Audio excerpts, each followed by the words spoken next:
नमस्कार, मैं हूं जितेंद्र। अपने YouTube चैनल में आपका स्वागत करता हूं, जिसका नाम है 21वीं सदी की कुछ उलझी बिखरी सी बातें। Thank you. चैनल को शेयर, लाइक, सब्सक्राइब करना ना भूलें। बेल आइकॉन भी प्रेस करना ना भूलें। भाई बेल आइकॉन प्रेस नहीं करेंगे या उसको चैनल को सब्सक्राइब नहीं करेंगे तो मेरा काम चलने वाला नहीं है भाई। Thank you. आज का जो वीडियो मैंने अपलोड किया है तो ये मैं कहना चाहूँगा कि भाई ये मेरे वतन और हम वतनों के लिए है। मेरे जैसे कहना चाहिए मातृभूमि या देश या ज़मीन, गांव, देहात या मेरा देश, ये सभी चीज़ों के लिए है। सभी चीज़ों का जिक्र करता रहूँगा मैं इसी तरीके से। और इसमें कुछ बहुत अच्छी और पुरानी यादें हैं, लेकिन इसमें कुछ बड़ी इम्पोर्टेंट बात बताऊंगा मैं आपको, जो कि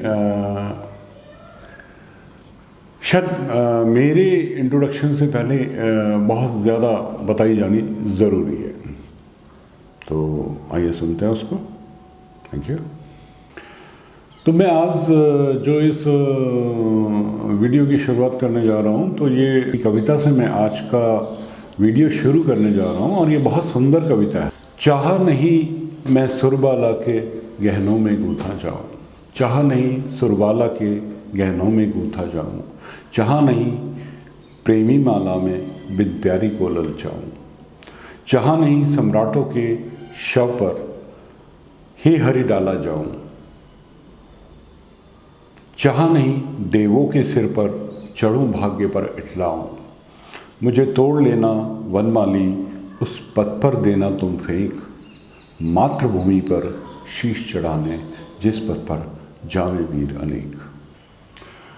तो आज की जो हम वीडियो की शुरुआत करते हैं तो हम अटल जी की एक कविता से करते हैं, जो उन्होंने काफ़ी पहले लिखी थी। और ये कविताएं जो हैं कभी कभी बहुत पसंद आ जाती हैं मुझे। तो इनकी कुछ लाइनें याद रह जाती हैं। पूरी कविता तो नहीं याद रहती, लेकिन बस कुछ लाइनें कभी कभी मुझे। तो आइए सुनते हैं दो लाइनें। टूटे हुए तारों से फूटे वासंती स्वर, टूटे हुए तारों से फूटे वासंती स्वर, पत्थर की छाती में उगाया नव अंकुर, काल के कपाल पर लिखता मिटाता हूँ, काल के कपाल पर लिखता मिटाता हूँ, गीत नया गाता हूँ, गीत नया गाता हूँ।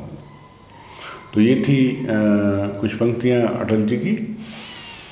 और मैं इससे आगे एक बात कहना बहुत ज़रूरी समझा मैंने इस वीडियो को उससे पहले, बताने से पहले या कहने से पहले कुछ, कि भाई हर आदमी के जीवन का एक उद्देश्य होता है।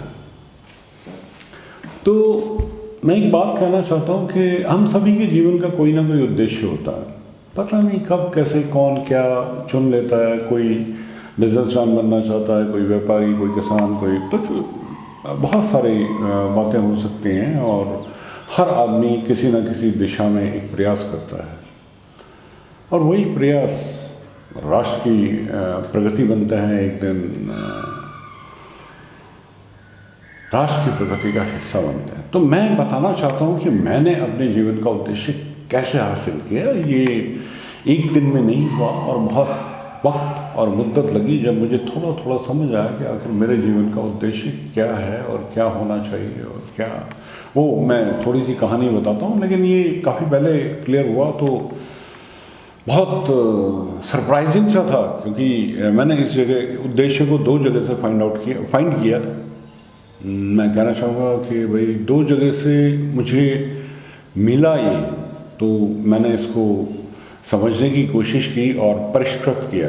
मैं ये शब्द इस्तेमाल करना चाहूँगा, इसे परिष्कृत किया मैंने। तो सबसे पहले क्या हुआ कि शुरू में जब मैं छोटा बच्चा था तो अचानक मेरे चाचा जी हमारे घर आए, और उनकी कोई ट्रेनिंग वगैरह थी उस शहर में जहाँ हम रह रहे थे। तो बात को थोड़ा सा पीछे से लूँ अपने बचपन से तो ज़्यादा अच्छा रहेगा।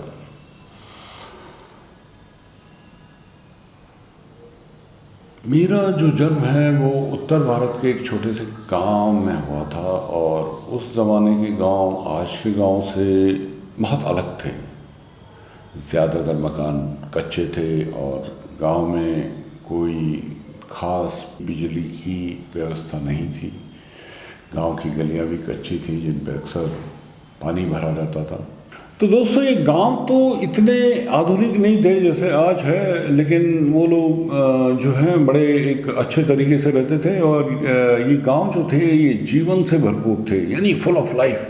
चारों तरफ यहाँ ज़िंदगी दिखाई देती थी।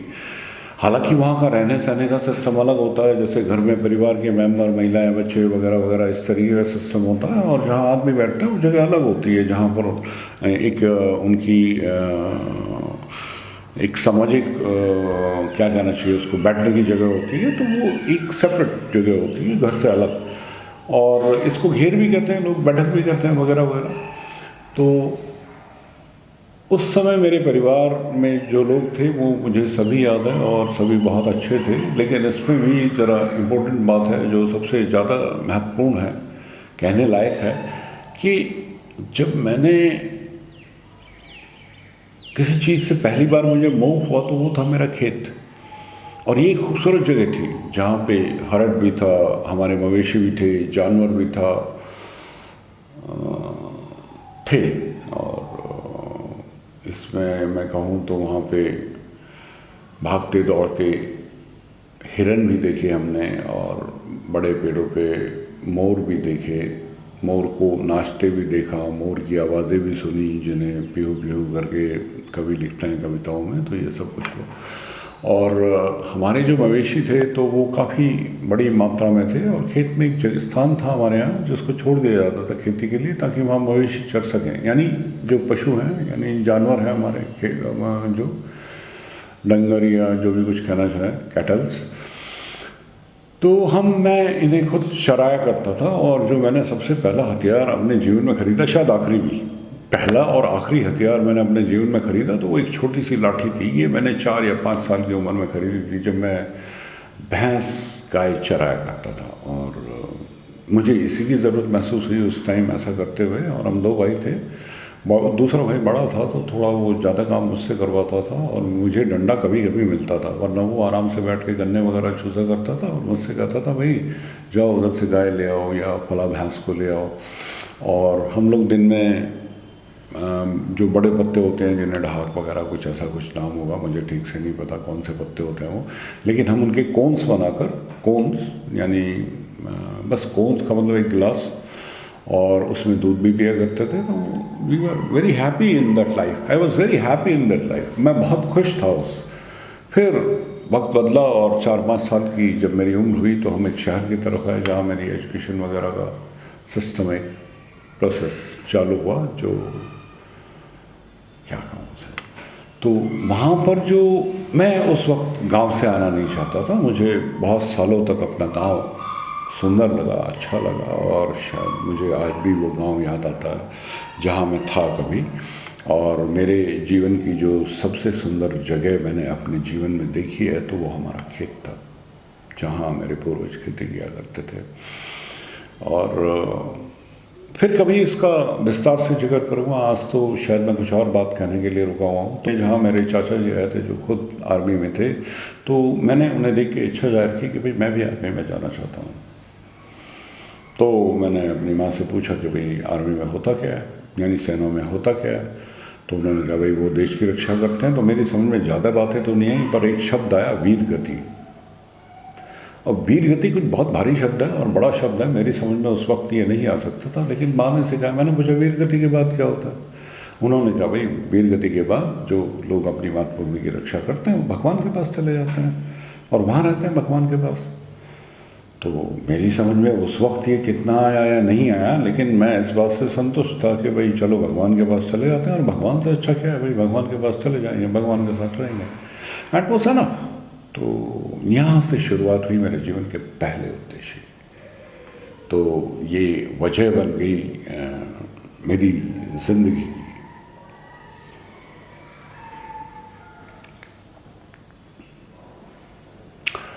खैर मैंने ये मान भी लिया और एक्सेप्ट भी कर लिया। तो मैंने बता दिया कि यहाँ से जो वो सेना का एक जज्बात थे वो मेरे अंदर पैदा हुए, वीर गति शब्द को मैंने ना जाने कितनी बार पढ़ा अपने जीवन में और कितनी बार समझने की कोशिश की, और मतलब यही समझ आया कि भाई वो एक अच्छा काम करते हुए, सेना का मतलब यही नहीं है कि वो कोई किसी को सताने के लिए है, डराने के लिए है। मेरी नज़र में तो पुलिस भी एक सेना होती है। तो ये सभी रक्षक की भूमिका में होते हैं, और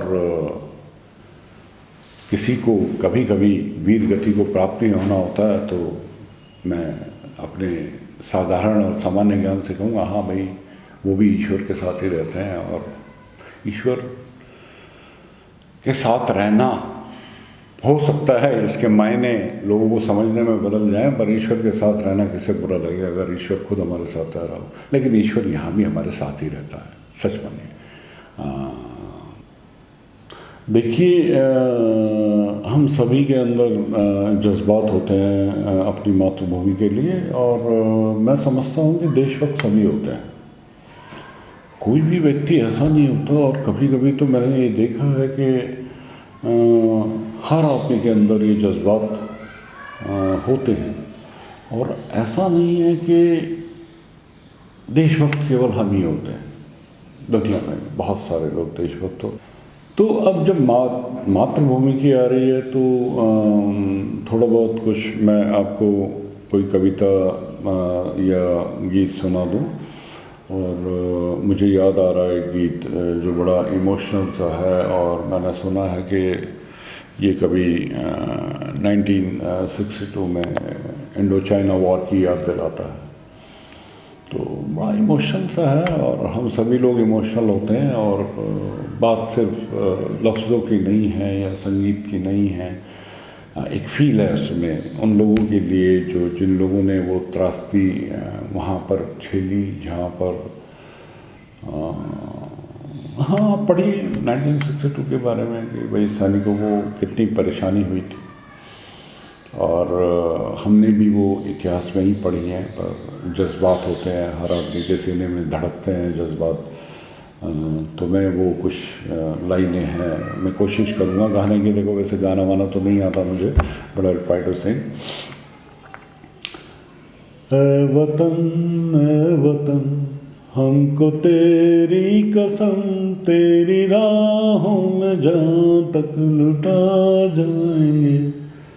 है वतन हमको तेरी कसम, तेरी राहों में जहाँ तक लुटा जाएंगे। है वतन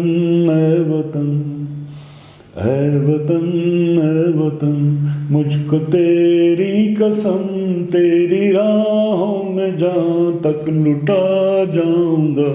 ऐ वतन मुझको तेरी कसम, तेरी राहों में जहाँ तक लुटा जाऊंगा। ऐ वतन। तो यूँ कहिए कि भाई जज्बात जब सीने में आ जाते हैं तो आदमी ऐसी ही बात सोचता है। शायद मैं उम्र भर यही सोचता रहा कि एक दिन मैं भी मुझे भी ये सौभाग्य मिलेगा कि मैं भी अपने वतन के लिए मिट जाऊं या इस मिट्टी में मिल जाऊं, और शायद मैं भी ईश्वर के पास पहुंच जाऊं। हालांकि मोक्ष, साल्वेशन और निर्वाणा जैसी बात मैंने बाद में सुनी, इनके अर्थ भी पढ़े, लेकिन शायद मुझे ये अर्थ समझ नहीं आए। पर ईश्वर का साथ वो शायद कहीं ज़्यादा बेहतर मतलब मेरी समझ में आया था बचपन से ही, और फिर उसके बाद पर अरमान रहा, अरमान आज तक नहीं गया। और बस यही था कि मुझे भी एक दिन तिरंगे में लपेट के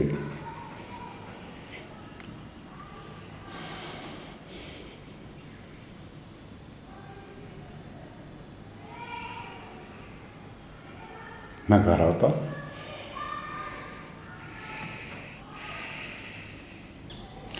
तो आइए फिर उस जगह के बारे में बात करते हैं जो जगह मुझे दुनिया में सबसे खूबसूरत जगह लगी थी। ये था मेरा खेत, जहाँ कच्ची दीवारें थी, 5 आम के पेड़ थे, एक कुआं था, वहाँ हारट भी था। शायद आप लोगों ने हारट सुना ही होगा, देखा नहीं होगा, पर हाँ, मैंने अपने बचपन में हरट को चलते हुए देखा, उन शांत नालियों में साफ स्वच्छ पानी बहते देखा।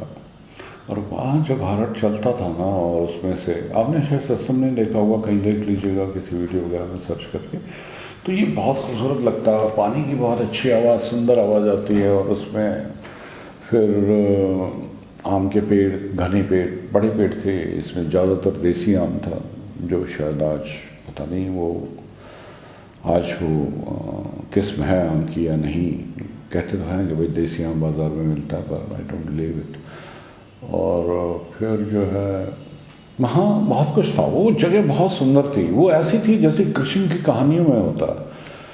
वहाँ सभी कुछ था, जंगली जानवर थे, कोयल थी, चिड़ियाँ थी, गौरैया थी, सब कुछ तो था, गीदड़ भी थे, यहाँ तक कि हिरन भी थे।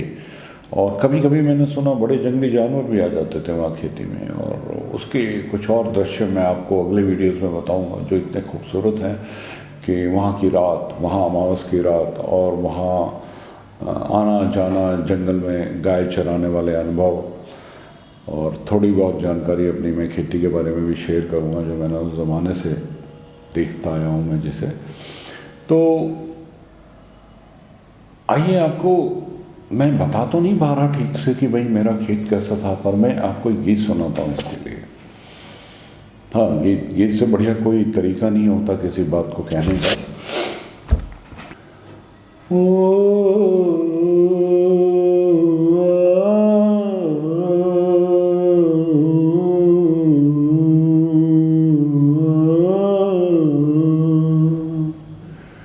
ओ मेरे देश की धरती,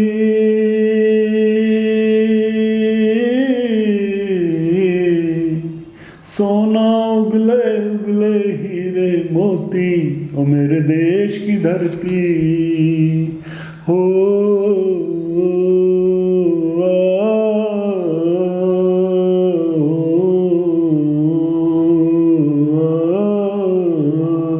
ओ मेरे देश की धरती,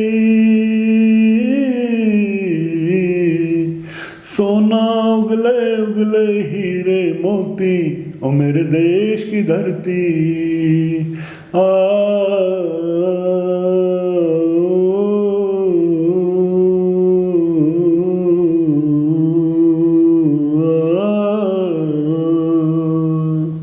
थैंक यू वेरी मच। और भाई देखो, जैसा कैसा हो सकता था मैंने गा दिया, और इससे ज़्यादा मेरे बस की बात नहीं है।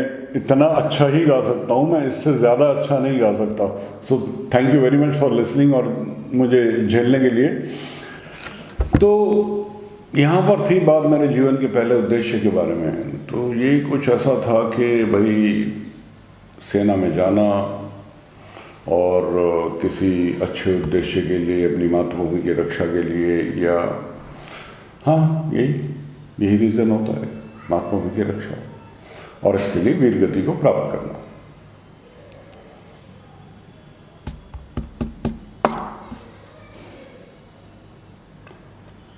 ये बहुत सारे लोगों का जीवन का उद्देश्य होता है, खासकर हमारे हिंदुस्तान में तो बिल्कुल होता है। और इसमें कुछ बुरा भी नहीं है, ये बहुत अच्छी बात है। और हम सभी अपने वतन के लिए, अपने लोगों के लिए मर मिटने के लिए हमेशा तैयार रहते हैं। लेकिन बात आती है मेरे जीवन के दूसरे उद्देश्य की। पहले उद्देश्य की तो बात ऐसी है, ये तो मेरी पहली मोहब्बत था। तो ये जब पहली मोहब्बत हो गई तो ये तो यादगार हो गई, ये हमेशा के लिए मेरे दिलो दिमाग पे छा गई। अब बात आई दूसरे की। हाँ, तो ये बड़ा इम्पोर्टेंट सा है। तो मैं थोड़ा बड़ा हुआ तो स्कूल जा रहा था, तो अचानक किसी कक्षा में, छोटी क्लास थी, बहुत बड़ी क्लास नहीं थी, कि हमारे यहाँ एक मॉरल साइंस की किताब थी। तो उसमें एक क्वेश्चन था हमारे मॉरल साइंस की बुक में कि भाई हमारे जीवन का उद्देश्य क्या है। अब मेरा मामला तो, मेरा फंडा तो क्लियर था, भाई हमारे जीवन का उद्देश्य तो देश के लिए मर मिटना है, और हम तो वीर गति को प्राप्त होंगे और बात खत्म हुई। इसके आगे हमें कुछ सोचना समझना नहीं है। तो लेकिन बात यहाँ ख़त्म नहीं हो रही थी, क्योंकि सभी को ऐसे मौके नहीं मिलते। वैसे तो देखो, हर आदमी अपने काम पे कहीं ना कहीं शहीद भी होता है। कभी मजदूर काम करते हुए डेथ हो जाती है, तो वो भी एक तरह की वीर गति है। और इस्लाम में तो यहाँ तक कहा जाता है कि अगर बच्चे पैदा करते हुए किसी औरत की डेथ हो जाती है तो वो भी शहीद का दर्जा हासिल करती है। तो कोई भी अपने काम को कर रहा है, और अगर चाहे वो खेत में हो या कहीं और किसी और वजह से हो, और अगर वो अपने, भले ही हम रोज़ी कमाते हैं भाई, काम से रोज़ी कमाते हैं, लेकिन अगर आप काम कर रहे हैं किसी अच्छे उद्देश्य में, कोई गलत काम नहीं कर रहे हैं, सकारात्मक रूप से राष्ट्र की सेवा में काम कर रहे हैं, तो वो भी एक तरह से शहादत ही है और काम करते हैं। तो अब बात आई दूसरे उद्देश्य की। वहाँ था भाई जीवन का दूसरा उद्देश्य क्या है। उन्होंने पूछा कि भाई एक सवाल आ गया जिसका हमें आंसर लिखना होता था, याद करके रट्टा मार के। तो उसमें बड़ी खूबसूरत बात सामने आई जो उस समय मेरी समझ में नहीं आई, क्योंकि मैं तो वहीं अड़ा हुआ था। अब मैं दोनों का बाद में निचोड़ दूंगा। तो वहाँ पे हुआ क्या कि उन्होंने कहा कि भाई हमारे जीवन का उद्देश्य इस संसार को सुंदर बनाना है, खूबसूरत बनाना है। अब बातों में कॉन्ट्राडिक्ट था, दोनों बातें मुझे सही लग रही थी, दोनों बातें मुझे सही लग रही थी। कि भाई आपने मुझसे पूछा कि भाई वीर गति वाला उद्देश्य समझ में आ गया, अकाट्य था, इसमें कुछ बदले जाने जैसा नहीं था ना, जो आज तक नहीं बदला और बदलेगा भी नहीं, कभी नहीं बदलेगा ये। लेकिन जो दूसरा उद्देश्य मिला उस मॉरल साइंस की किताब से, वो भी कुछ कम नहीं था कि हमारे जीवन का उद्देश्य इस संसार को खूबसूरत बनाना है, सुंदर बनाना है। मैं वाकई में सच कह रहा हूँ कि वाकई में लिखा हुआ था उसमें। और ये बात मुझे बहुत समय तक ये समझ में नहीं आई कि इन दोनों में से कौन सा चुनूं। मैं नहीं जानता था कि दोनों चुने जा सकते हैं एक साथ। मैं इस बात को नहीं जानता था कि दोनों चुने जा सकते हैं। ये तो दोनों ठीक हैं।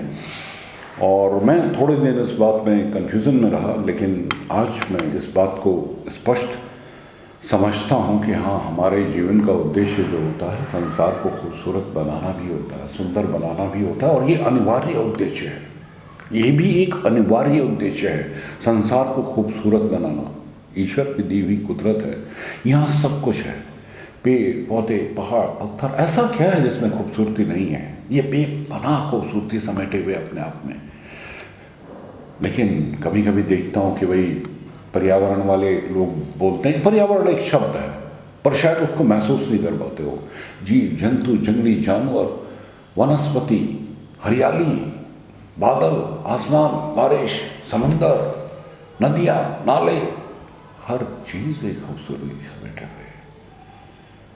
पता नहीं ये लोग, अब बात तो ओजोन लेयर वाले तक, वहाँ तक पहुँच जाते हैं, बड़े टेक्निकल पहुँच जाते हैं। मैं तो कहता हूँ रिपेयर करो भाई, अगर ऐसी बात होगी तो ओजोन भी कहीं होगी, लगाओ।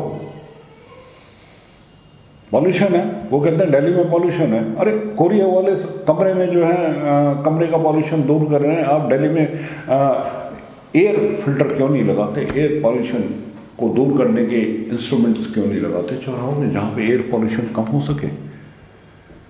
बड़ा आसान सा है, इसमें कुछ खास थोड़ी है इतना। क्या मतलब ऐसा क्या है, आप लगाइए उसमें। और मैं नहीं समझता कि उनको अगर एयर पॉल्यूशन या एयर फिल्टर करनी है तो उसमें कुछ ज़्यादा कुछ लगेगा। अगर फिल्टर लगा दिया आपने एक कार को, तो आप फिल्टर लगाते हैं, एयर फिल्टर लगाते हैं, उसमें हो सकता है चौराहों पे लग सकते हो। क्या इस दिशा में कोई काम हुआ? मुझे नहीं पता, और मैं अपने आप को ज़्यादा समझदार नहीं कहलाना चाहता। लेकिन मैंने ये जब बात दिल्ली में था मैं बहुत साल पहले, तब मैंने ये बात सोची थी कि यहाँ पे एयर पोल्यूशन है और एयर पोल्यूशन को ऐसे भी तो दूर किया जा सकता है। और मैंने कई बार जिक्र भी किया, पर शायद मेरी बात गलत हो, ना सही हो, और वही ना गवार गुजरी हो लोगों को। और ऐसे ही जब संसार को खूबसूरत बनाने की बात आती ही है, तो जहाँ तक हमें कुदरत से मोहब्बत अगर हम एक बार कर बैठे तो सच में बहुत कुछ सही हो जाएगा। कुदरत से मोहब्बत करने के बाद ही हम हर चीज़ से मोहब्बत करना सीख जाएंगे। मोहब्बत वो नहीं होती जो शायरों ने केवल किताबों में लिख दी कि जिस कवि की कविता में हो प्रेम गीत, उस गीत को नकार दो। अरे भाई, गीत बहुत सारे हैं, बहुत सारे गम हैं इस ज़माने में मोहब्बत के सिवा। तो मेरा कहने का मतलब वही है कि भाई हर चीज़ जितनी भी हैं,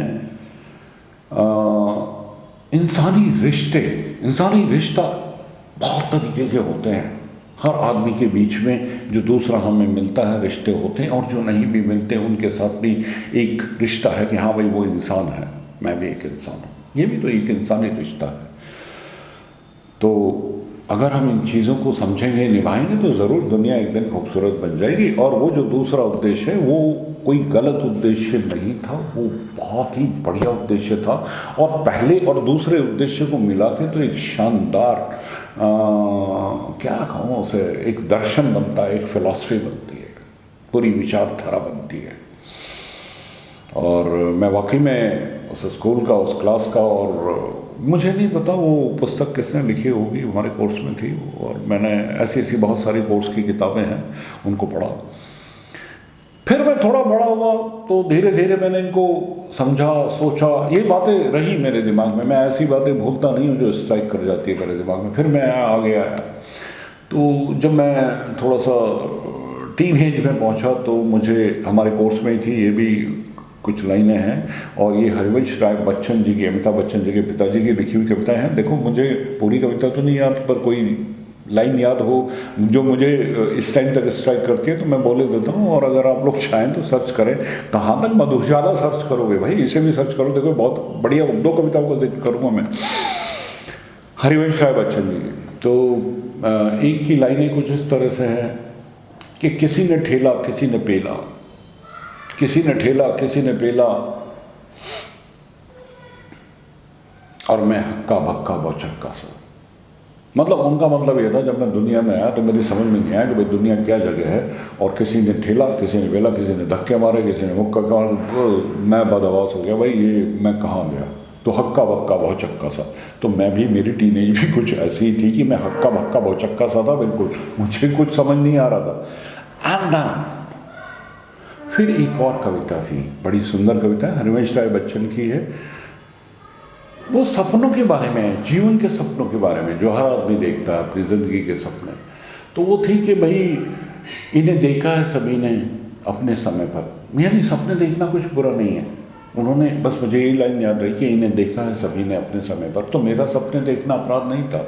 अगर मैं चाहता था कि मैं आर्मी में चला जाऊँ, या मैं ये करूँ, या मैं कुछ दूसरे काम करूँ, या आज मैं कुछ और सोचता हूँ करने के बारे में, तो ये कुछ गलत नहीं है। सपने को सभी ने देखा है अपने समय पे। और पढ़िए हरिवंश राय बच्चन जी की कुछ दूसरी कविताएं भी, वरना लोग तो मधुशाला पे एंड हो जाता है मामला। मधुशाला भी पढ़िए, मुझे इससे कोई एतराज़ नहीं है, आप खूब पढ़िए, एंजॉय कीजिए। He was a great writer. और चलिए, तो एक अलग बात हुई। और फिर इसके बारे में हम कुछ दूसरी तरफ जाएंगे। तो भाई ये तो सब बातें हैं कि भाई हम सबको मिलके दुनिया को खूबसूरत बनाना चाहिए, इसमें भी कोई बुरा उद्देश्य नहीं है। आप विचार करके देखेंगे भाई ये कैसी बातें हैं। तो वीडियो के अंत में जो मेरी एक बात मुझे कहनी है वो ये कहनी है कि भाई एक शेर है, और किसी बड़े अजीज़ ने कहा है, वैसे ही कह दिया था कभी, यूँ समझिए कि मजाक में कह दिया था, कि जिन्हें सियासत की पड़ी है वो सियासत की सोचें, मेरा पैगाम है मोहब्बत जहाँ तक पहुँचे। तो ये कोई इतना अजीज़ आदमी था मेरा कि भाई जो अब इस दुनिया में नहीं। तो इसी के साथ ये वाली वीडियो हम ख़त्म करते हैं। Thank you very much.